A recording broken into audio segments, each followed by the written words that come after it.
dando la toalla, dice el Señor: yo necesito un toque tuyo, un toque de tu amor, como decía uno de los cantos. Necesito que me bendigas. No hay nada de malo en venir de cualquiera de las dos formas. Lo que no se vale es salir igual que como viniste. El que ya vino bendecido tiene que salir con más bendición, y el que venía buscando bendición tiene que irse seguro de que ha recibido lo que estaba buscando. Voltea a tu alrededor, checa bien las caras, los rostros, las familias. Hoy vamos a disfrutar de la segunda ordenanza, que es la Cena del Señor. Y la Cena del Señor se toma o se practica, se cumple en familia, se cumple con el cuerpo de Cristo. No se puede hacer solo, ¿sí? Como tampoco me puedo bautizar solo. Necesita haber testigos. Estas ordenanzas que Dios dejó fueron dadas para practicar en comunidad. Como les he dicho, son tres: el bautismo, la Cena del Señor y la Gran Comisión. Son tres ordenanzas que debemos de hacer como cuerpo, como iglesia. Y hoy pues venimos a practicar esa segunda ordenanza como iglesia, y de esta manera también lo hacemos por vez primera con aquellos que se bautizaron unas semanas atrás. Ellos estarán participando con nosotros por vez primera. Así que esto es una fiesta y hay que disfrutarlo. Pero dentro del marco de la Cena del Señor, déjenme cerrar esta serie de la protección de Dios. Yo no sé si para ti fue fascinante, fue que llamara tu atención, de interés, las historias tanto de Esther, Mardoqueo y Amán de hace 2 domingos atrás, y la historia de Balac y Balán del domingo anterior. Para mí recordarlas y verlas a detalle pues fue un momento especial para ver hasta dónde alcanza la protección de Dios. Cuando sabemos del problema y cuando ni siquiera sabemos acerca del problema. Ambas historias son muy emocionantes, muy interesantes, pero no puedo concluir la serie sin hablarles también de este tema. Escucha bien, no me equivoqué, te lo voy a decir. Este es el título de la predicación de esta mañana: cuando la protección de Dios se aparta de nuestras vidas. ¿Sí? Cuando la protección de Dios se aparta de nuestras vidas. No quiero entrar en controversia. Ahorita Elia dijo: Dios nunca se aparta de nosotros.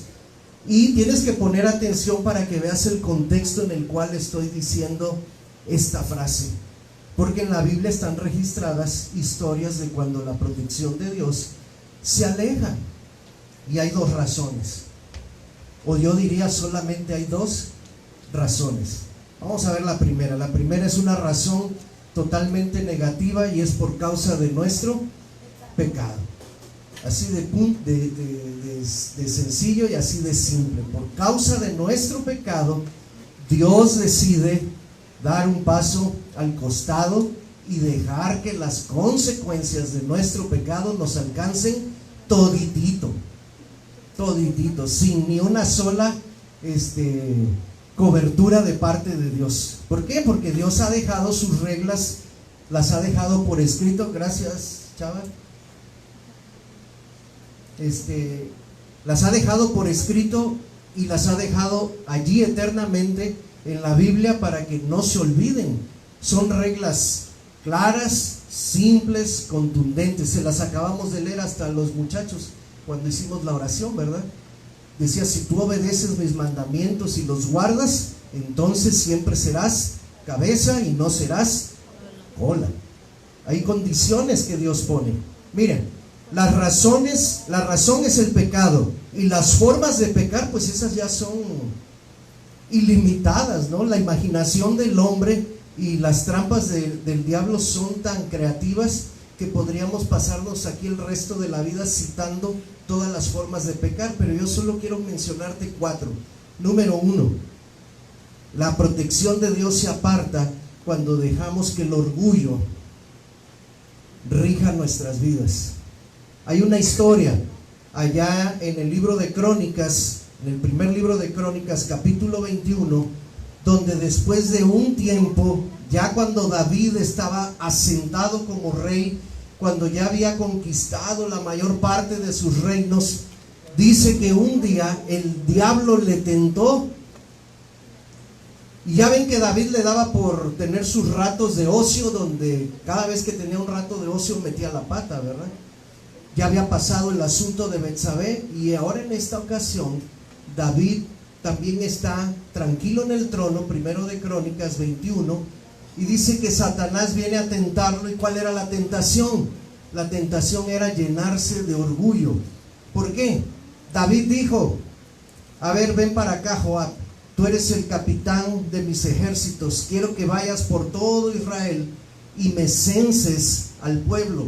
Quiero saber cuánto es nuestro ejército, quiero saber la fuerza que tenemos como militares para evitar que ninguna otra nación nos quiera conquistar. ¿Qué está haciendo David aquí? ¿Dónde está el orgullo en hacer un censo? Se supone que todas las victorias que Israel había tenido de la mano de David habían sido provenientes de Dios, no del ejército, no de las armas, no de la cantidad de hombres. Y David en ese momento se llenó de orgullo, cayó en la trampa del enemigo y mandó a hacer este censo. El reporte, Joab le dijo: no hagas eso, David, no es necesario que censes, mira que Dios es muy bueno. Y miren que Joab, como consejero espiritual, era malísimo, pero en esta ocasión hasta Joab se dio cuenta que lo que David quería hacer estaba equivocado. Él le recomendó que no lo hiciera, pero como David era el rey, pues había que seguir las órdenes. Y entonces Joab regresa con el reporte y le dice: tenemos 1.100.000 hombres destinados para la guerra, y aparte tenemos 470.000 hombres que saben usar la espada. Así que échenme cuentas. Israel en ese momento tenía un ejército de casi 1.5 millones de soldados. Entonces David dijo: qué bárbaro, somos la potencia número 1, somos lo máximo, tenemos razones para vivir tranquilos, confiados y en paz. Tan pronto como sucedió eso, dice que la ira de Dios se desató sobre Israel. ¿Qué pasó con la protección de Dios?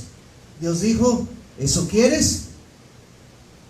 ¿Está puesta tu confianza en los hombres, en el ejército? Ok, déjame te dejo. Y Dios manda a decirle a David: estás metido en un grave lío a través de un profeta. Lo que has hecho ha desagradado totalmente a los ojos de Dios. Decimos que Dios nunca nos deja y que es misericordioso, porque Dios le dio a David a escoger 3 situaciones, como en la catafixia con Chabelo, ¿no? Escoge 3, la que tú quieras. Y la última era caer en las manos de Dios. Una era caer en manos del enemigo y la otra no la recuerdo ahorita, y tú checas primero de Crónicas 21, alguien que me la sople ahorita. 3 años de hambre, ok. Enemigos, hambre o en las manos de Dios. Y David dijo: escojo la tercera, me voy por la tercera. Nunca caiga yo en las manos de mis enemigos, prefiero caer en las manos de Dios, quizás Él tenga de nosotros misericordia. Y ahora sí que como en la catafixia de Chabelo, ¿te acuerdas que el chamaco tenía la bicicleta, el horno de microondas, la sala de muebles troncoso? ¿Sí se acuerdan de eso? Los muebles troncosos. Sí, ya tenía todo, catafixiaba y le salía un guajolote. ¿Sí se acuerdan que dentro de las 3 cortinas había una donde una era como chusca y donde te ponían un guajolote y ya te decía Chabelo: bueno, para que lo maten y se hagan un molito ahí con la familia? Bueno, David dijo: yo quiero a Dios, quizás tenga de él misericordia. Alguien que le busque ahí. ¿Cuántos mató Dios? ¿Cuántos? 70,000. ¿Sí? ¿Ya lo checaron? porque no puedo dar cifras equivocadas, porque como esto se sube a Facebook, luego van a decir, ese pastor que predica en esa iglesia da puras cifras equivocadas. Confírmenme, 70,000 muertos. Fíjense, Dios le rebajó a David 70,000 de esa confianza que él tenía puesta en su 1,5 millones de ejército. En un ratito Dios le desapareció a 70,000 personas. ¿Por qué? Porque su protección se había retirado por causa de este pecado llamado, número 1 dijimos, el orgullo. El orgullo, ten cuidado, hermano, con Dios no se juega. Cuando tú decides ocupar el lugar que no te corresponde, entonces te las estás viendo directamente con Dios. Nunca digas o nunca te jactes de decir, familia, si ustedes comen es gracias a mí que salgo ahí a sudar la frente, a ganarme el dinero y yo les traigo, yo soy el que les pone ahí la comida para que ustedes subsistan. No eres tú. No eres tú, aunque reconocemos tu trabajo y reconocemos el sudor de tu frente, no eres tú. Porque el día que Dios quiera te da una embolia o te da un infarto, y a ver cómo le vas a hacer para seguir trayendo el sustento del que tanto te enorgulleces. No olvides que el orgullo es ocupar el lugar que no te corresponde. Es la misma semilla que Lucifer sembró en su corazón y por lo que lo convirtió en diablo. Dejó que se llenara su corazón de orgullo. Bueno, estamos que Dios retira su protección o la aparta de nosotros por causa del pecado. Número 1, el pecado puede ser el orgullo. Número 2, puede ser por la codicia. Resulta que Josué y el pueblo conquistan Jericó, y una vez más Dios da instrucciones y dice: maten a todos los habitantes, destruyan todas sus riquezas. Pero dentro de los soldados del ejército de Josué hubo uno llamado Acán, que mientras iba matando gente, de repente vio por ahí un manto babilónico, vio unos tesoros y dijo: esto está muy bueno como para destruirlo, déjalo tomo. Dice la Biblia ahí que codició, dejó que sus ojos se llenaran de codicia y dijo: esto no lo podemos destruir, esto mejor me lo llevo. Es como una recompensa de haber luchado para Dios. Dejó que su corazón fuese engañado. La siguiente ciudad para conquistar, según lo que leemos en el libro de Josué capítulo 7, era la ciudad de Jai. Y si comparamos Jai con Jericó, no tenían nada que ver la una con la otra. Jericó era una ciudad grande, era una ciudad amurallada, era una ciudad con muchos guerreros y un ejército grande. Jai era una ciudad pequeñita. Inclusive los consejeros de Josué le dijeron: ya fuimos a hacer una inspección, una valoración, y resulta que esta ciudad es pequeña. No mandes a todo el ejército, solo manda unos cuantos, con eso es suficiente para que podamos conquistar esta ciudad. ¿Qué pasó, hermanos? Los hijos de Israel, verso 1, capítulo 7, cometieron prevaricación en cuanto al anatema, porque Acán, hijo de Carmi, hijo de Sabdi, hijo de Sera, de la tribu de Judá, tomó del anatema, y la ira de Jehová se encendió contra los hijos de Israel. Después Josué envió hombres desde Jericó a Jai, que estaba junto a Bet-Aven, hacia el oriente de Betel, y les habló diciendo: reconozcan la tierra. Subieron y le dijeron en el reporte: no fatigues a todo el pueblo, porque son pocos, que suban allá como unos 3,000 hombres. Y dice el verso 4 que esos 3,000 hombres huyeron de delante de los de Jai, y los de Jai mataron de ellos a unos 36. De tal manera que el corazón y el ánimo del pueblo de Israel se vino para abajo. Ellos creían que todas las ciudades las iban a conquistar como a Jericó, y no se esperaban este resultado contra una ciudad tan pequeña. ¿Cuál fue el problema? Alguien del ejército, alguien del pueblo había pecado. ¿Cómo pecó? Codiciando aquel tesoro, robando lo que no le pertenecía. Y de esa manera trajo maldición sobre todo el pueblo, de tal manera que la protección de Dios también vemos que aquí se aparta. Y entonces Dios permite que este pueblo pequeñito le diera una paliza al poderoso pueblo de Israel. Llevamos dos formas de pecado de las que debemos cuidarnos: orgullo y codicia. Tenemos en el libro de Ezequiel que hay una tercera razón por la cual Dios se aparta, y aquí sí que fue literal, Dice el capítulo 8 que en aquel tiempo los líderes sacerdotales dentro del templo de Dios, donde reposaba la presencia de Dios en forma de nube, allí mismo en los atrios y en los lugares, algunas recámaras, habían ellos separado esas habitaciones para rendir culto a dioses paganos dentro del mismo templo. Es como si nosotros aquí, en estas instalaciones donde adoramos a Dios, reserváramos un cuarto, quizás por decir aquel, ¿no?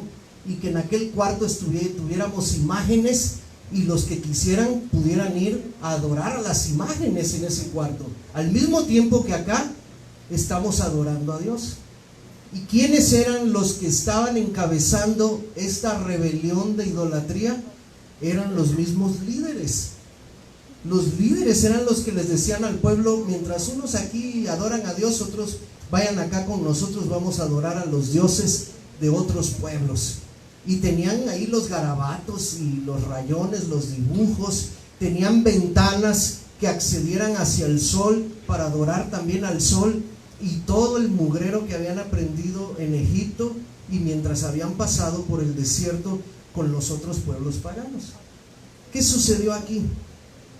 Dice que Dios también en aquel día mató a mucha gente, empezando por los líderes sacerdotales. Se deshizo de ellos. ¿Cómo se deshizo? Simple, los mató. Pero también Dios hizo algo muy significativo. La nube, que era el símbolo de su presencia, empezó poco a poco a moverse. Del lugar principal se movió a la puerta, de la puerta se fue hacia el techo, del techo se puso a un ladito, y de un ladito de plano se fue hasta uno de los montes lejos de Jerusalén. ¿Qué significaba eso, hermanos? Significaba que la presencia de Dios dijo: con permiso, con permiso, o soy yo o no me tienen.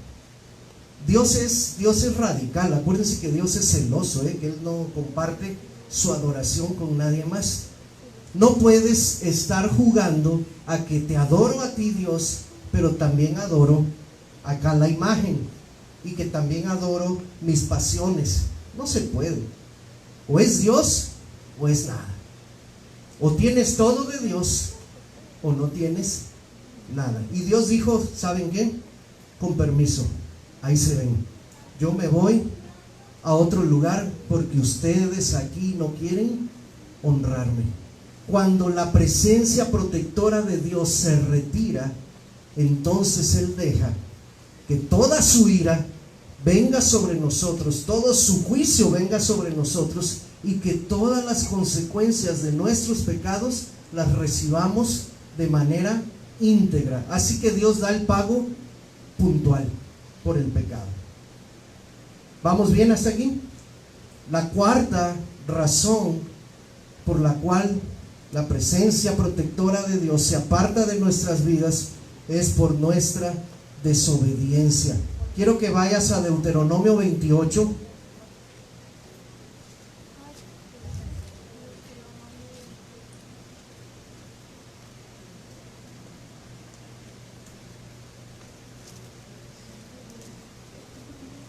Todo el capítulo 28 es un largo sermón de parte de Dios dado a Moisés para explicarle al pueblo de Israel las bendiciones de la obediencia y las consecuencias de la desobediencia. Ahora, fíjate bien en tu Biblia. El capítulo empieza subtitulado bendiciones de la obediencia. ¿Cuántos versículos son los que narran las bendiciones de la obediencia?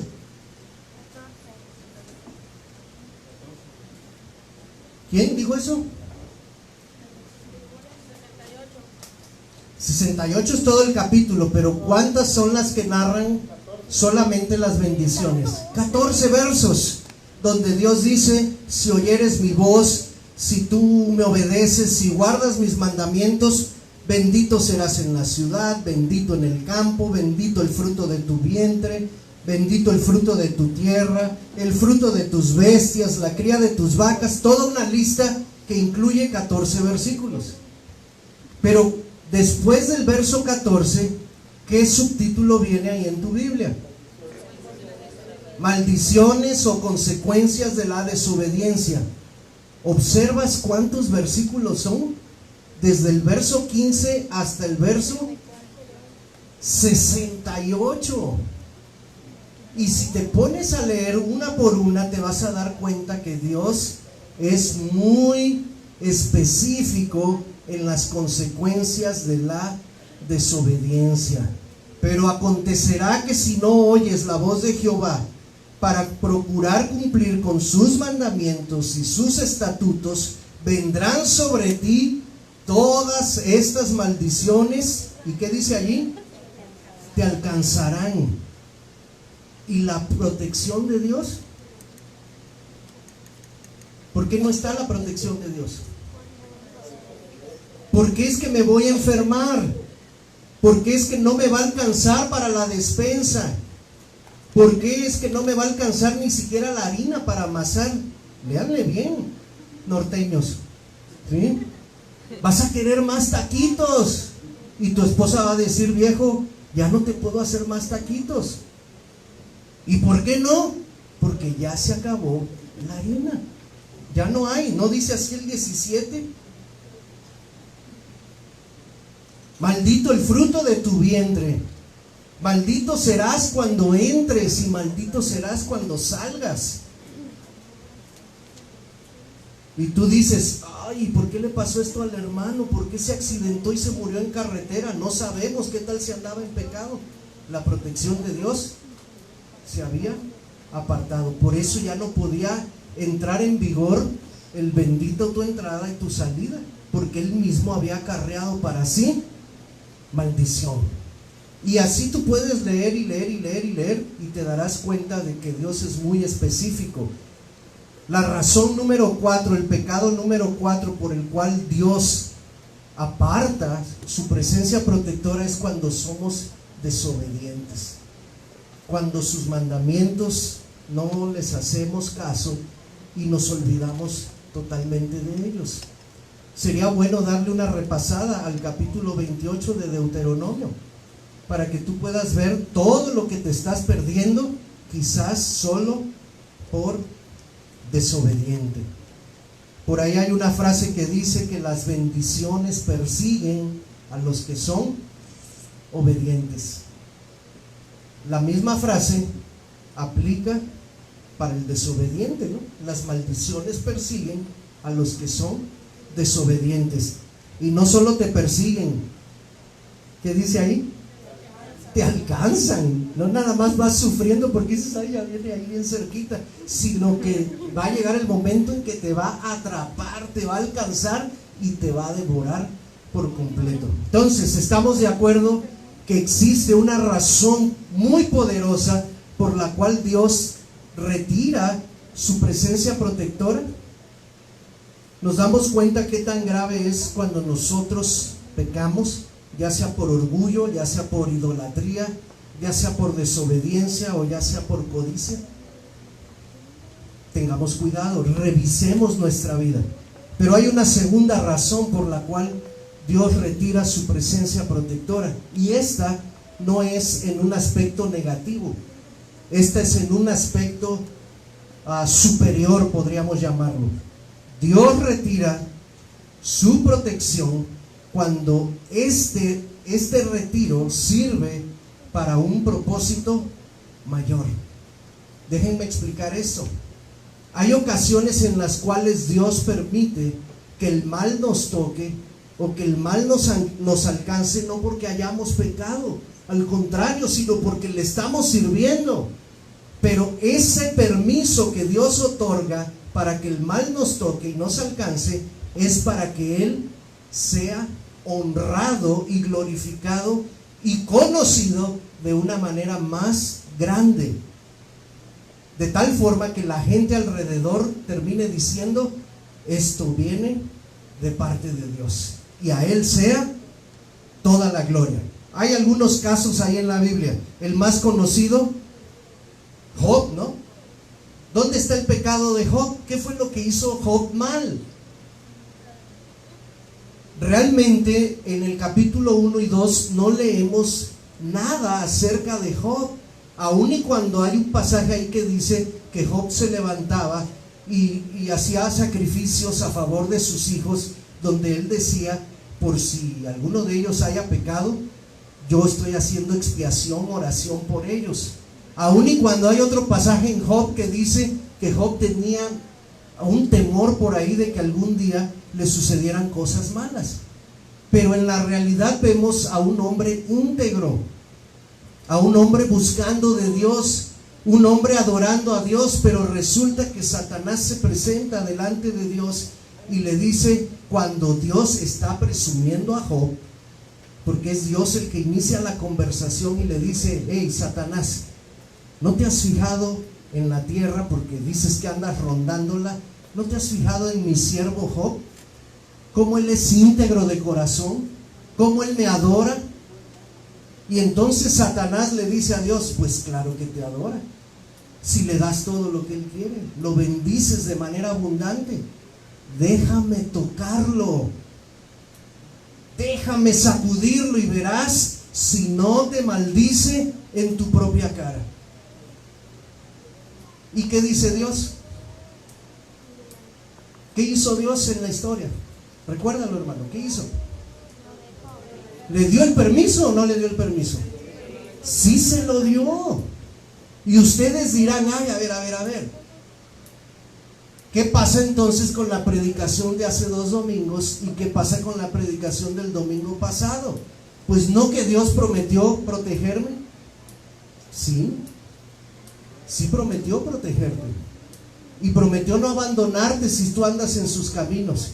Pero si en sus planes soberanos, no olvides que Dios también es soberano, y Él cree que permitiendo que el mal te toque podrá haber mayor gloria, entonces Él lo va a hacer.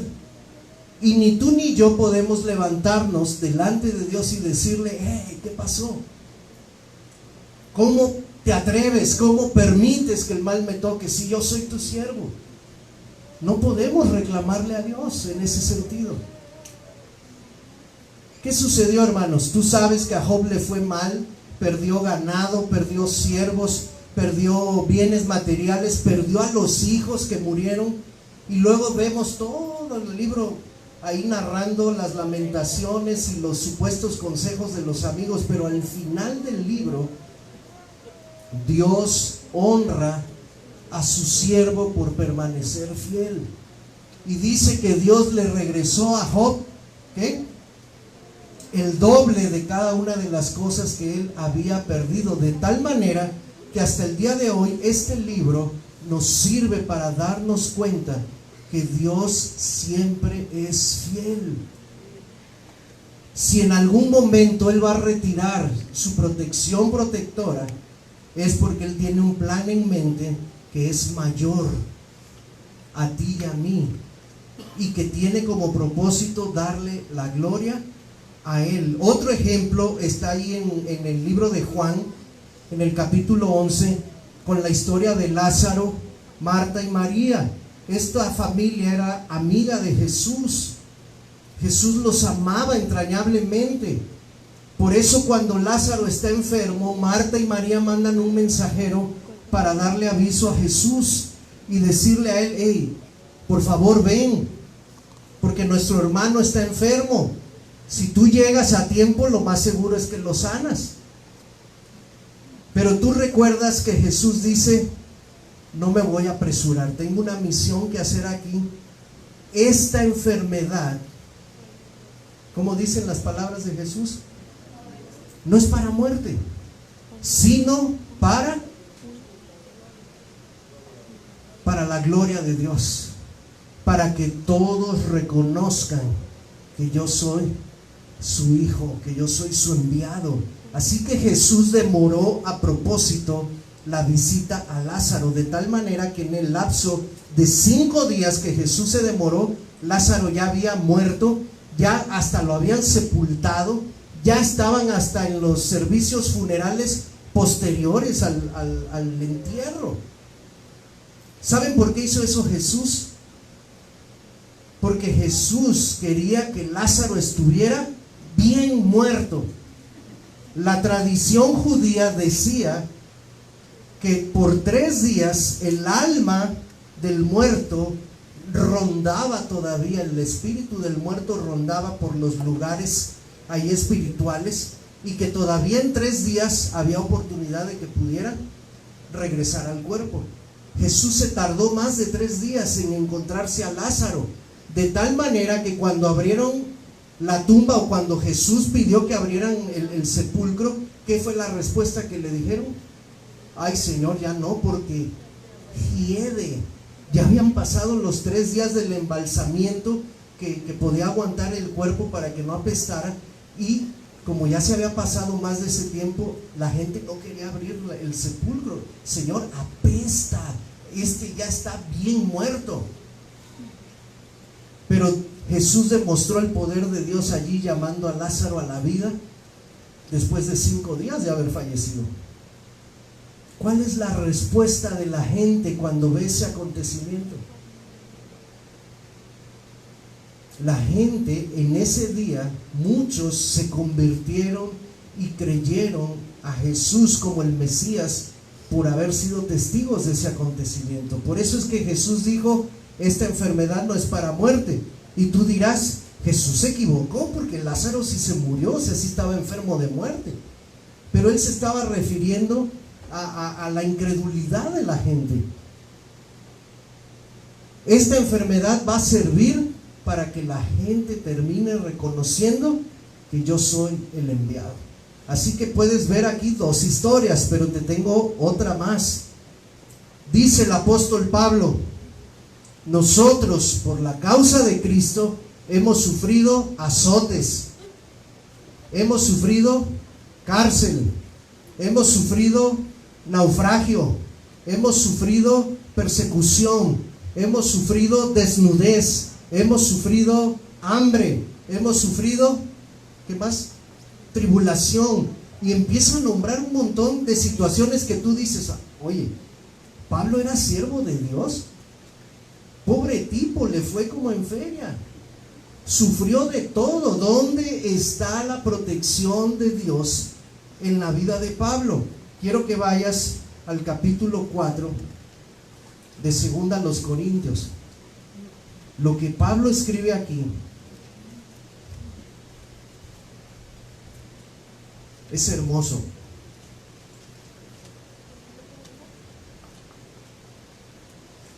Segunda carta a los Corintios, capítulo 4, voy a leer del versículo 8 en adelante. Estamos atribulados en todo, mas no angustiados, en apuros, mas no desesperados, perseguidos, mas no desamparados, derribados, pero no destruidos, llevando en el cuerpo siempre por todas partes la muerte de Jesús, para que también la vida de Jesús se manifieste en nuestros cuerpos. Porque nosotros que vivimos siempre estamos entregados a muerte por causa de Jesús, para que también la vida de Jesús se manifieste en nuestra carne mortal. De manera que la muerte actúa en nosotros y en ustedes la vida. Pero teniendo el mismo espíritu de fe, conforme a lo que está escrito: creí, por lo cual hablé. Nosotros también creemos, también hablamos, sabiendo que el que resucitó al Señor Jesús, a nosotros también nos resucitará con Jesús y nos presentará juntamente con ustedes. porque todas estas cosas sufrimos por amor a ustedes, para que abundando la gracia por medio de muchos, la acción de gracias sobreabunde para la gloria de Dios. Dios va a permitir que pasemos en esta vida situaciones donde su protección no está cubriéndonos totalmente de los peligros de este mundo, pero no nos cubre porque precisamente tenemos que pasar por esos peligros para que el Evangelio sea conocido en aquellos que aún no le conocen. ¿Puedes imaginar cómo actualmente muchos misioneros están padeciendo lo mismo que padece Pablo, tan solo por llevarle el Evangelio a una tribu que nunca ha recibido el mensaje de salvación? También están padeciendo persecución, también cárcel, también burlas, también murmuraciones, desprecio, rechazo, naufragios, accidentes. Pero todo lo están haciendo para la gloria de Dios.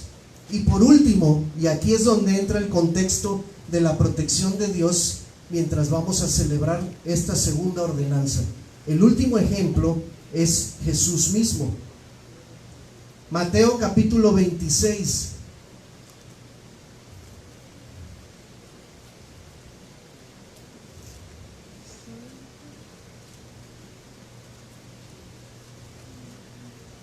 Verso 50. Pero uno de los que, desde el 50. Y Jesús le dice a Judas: amigo, ¿a qué vienes? Entonces se acercaron los soldados y echaron mano de Jesús y lo arrestaron. Pero uno de los que estaban con Jesús, léase Pedro, extendiendo la mano, sacó su espada e hiriendo a un siervo del sumo sacerdote, le quitó la oreja. Entonces Jesús le dijo: vuelve tu espada a su lugar, porque todos los que toman espada, a espada perecerán. Observa 53 y 54. ¿Acaso no piensas que puedo ahora mismo orar a mi Padre y no crees que Él me enviaría más de 12 legiones de ángeles para protegerme? Jesús sabía que Él podía contar con su Padre para protegerlo, pero el Padre había dejado a propósito retirada la protección para que el plan mayor se cumpliera. ¿Cuál era el plan mayor? ¿Qué era más importante? ¿Que Jesús siguiera vivo y fuera protegido, o que Jesús fuera a la cruz y muriera por amor a todos nosotros? ¿Te das cuenta? Dice el 54: porque si no suceden estas cosas, entonces ¿cómo habrá de cumplirse lo que está escrito? Ya estaba predicho que el Mesías tenía que dar su vida en la cruz. Y la protección, la presencia protectora de Dios había decidido retirarse a propósito, con el fin de que el propósito más grande se cumpliese. Hermanos, habrá ocasiones en que no sientas lo duro, sino lo tupido. Habrá ocasiones en que digas: ¿qué pasó? ¿Dónde está la promesa? ¿Dónde está el Dios de Esther y de Mardoqueo? ¿Dónde está el Dios que protegió a su pueblo de las fechorías de Balac y de Balaam? Porque me viene una detrás de otra. No está terminando la primera como con Job, que apenas acababa de venir un mensajero cuando ya estaba llegando el otro detrás para dar las malas noticias. Si tú empiezas a ver que el mal te empieza a alcanzar, entonces tienes que doblar las rodillas y preguntarte solo dos cosas: Señor, ¿estoy en pecado? O Señor, lo estás permitiendo para un propósito mayor. Si disciernes que es por causa de pecado, ¿qué hay que hacer? Hay que arrepentirse, hay que confesarlo, hay que estar de acuerdo con Dios y dejar de practicar ese pecado. Si es por causa de que un propósito mayor se cumpla, ¿qué tienes que hacer? Tienes que decirle al Señor como Jesús: Señor, aquí estoy, no mi voluntad, sino la tuya. Heme aquí, soy tu instrumento. Si tú quieres usarme de esta manera para que tú seas más glorificado, aquí está mi cuerpo, aquí está mi casa, aquí está mi familia, aquí está mi auto, lo que necesites, lo que te quieras llevar, aunque me duela, llévatelo porque es tuyo. Pero no permitas que yo blasfeme o que reniegue de ti mientras paso por esta prueba de fuego. Dios te lo va a revelar, hermano. Y en su palabra, Él ya ha dicho lo que tienes que hacer en cualquiera de las dos situaciones. Lo que me temo, y es lo que yo quiero pedirte que ores en esta tarde, es que disciernas correctamente. Porque hay personas que están en pecado y se ofrecen como mártires, creyendo que es para un bien mayor. Y no se arrepienten, y no confiesan, y no se humillan. Solo dicen, usa, Señor, todo esto para tu gloria. Si hay pecado, hay que arrepentirse. Y hay otras personas que, estando en una situación donde Dios ha retirado su protección para un bien mayor, están nada más confiese y confiese y confiese, y sacan toda su lista de pecados, hasta los que ya Dios les perdonó del pasado. Y no tienen que hacer eso, ya no tienen que confesar ni arrepentirse, porque ustedes están bien. Lo que tienen que hacer es decirle, Señor, aquí estoy, soy instrumento. Pídele al Señor en esta hora, ayúdame a discernir si esto que estoy pasando proviene de ti para un bien mayor, o proviene de ti por consecuencia de mi pecado. Cierra tus ojos, hermano.